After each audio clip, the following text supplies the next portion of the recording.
Okay.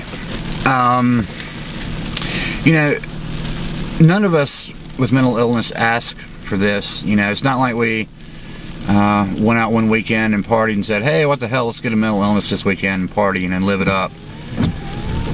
We can't help what goes on with us. You know, it's not as easy as, you know, keeping your thoughts out of your mind or anything like that. It's just, it's there all the time, and some people have it worse than others.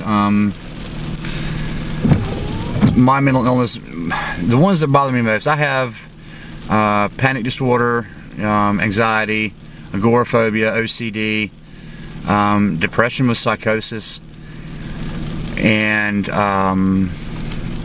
bipolar disorder.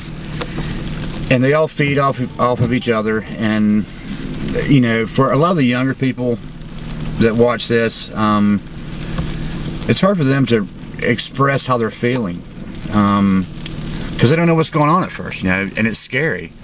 I mean, you actually wonder, you know, are you going crazy? And it's not that we're crazy. It's just that we have an imbalance. You know, there's just things going on that we don't understand, and even medical science don't understand it. You know, there's no blood test for mental illness. You know, they can't do a spinal tap and say, hey, this is what you've got. I mean, even the medicines we take, some of them, they don't even know how they work. Which is actually kind of scary if you think about it. But, you know, we do what we have to do, and I'm not a big fan of medications, but I do take them if I have to, and they do help. I've got a list of medications that just, I mean, all kinds: Prozac, Xanax, Lexapro, you name it. And I try not to take them, but sometimes I have to. I probably should have taken one, you know, in the past week. Maybe I could have eased my anxiety a lot, but and it gets to the point where all you want to do is just sit in your room in the darkness and just, you know, just sit there. You don't want to talk to nobody. You don't want to see nobody. And it's scary, you know, because you wonder, you know, my God, am I going to be like this the rest of my life? And you know, unfortunately for some of us, you know, it will be like that. For some people, they can get over it, and I hope everybody can. But I've had this for many years. Since I was 12, I first started having panic attacks when I was 12. I'm 41 now.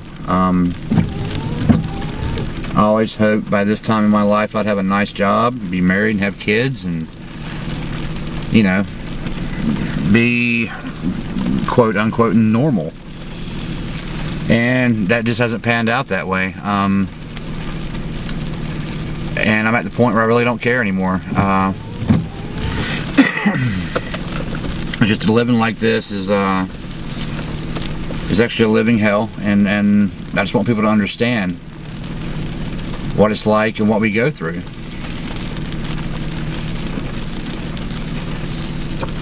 I'd say the worst problem for me is probably my OCD, I guess. See, it's kind of hard for me to pinpoint which one's worse because they all sort of feed off of each other.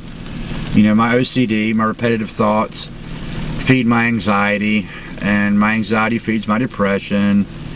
You know, and it's just the mental food chain, so to speak. You know, one thing feeds off another, and one's worse than the other one day, then they decide to switch off, and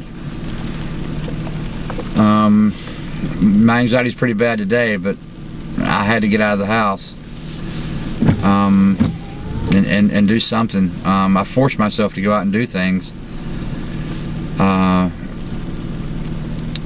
my illness got progressively worse over the years.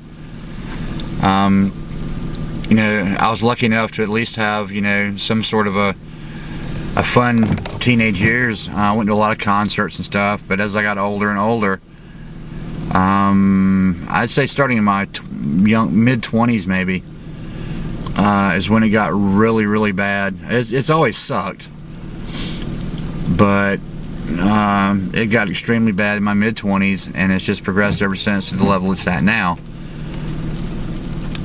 And you know, I have a social phobia as well, and I don't like being around people. That's why I come out here. There's nobody out here. There's no one here but, you know, the birds, as you can see flying through the air there, I think. And the water, and it's peaceful down here. But even here, being in a peaceful place like this, you know, I'm more comfortable just in my little bedroom with the door closed, the lights off, and, you know, and that's no way to live a life, and I know that.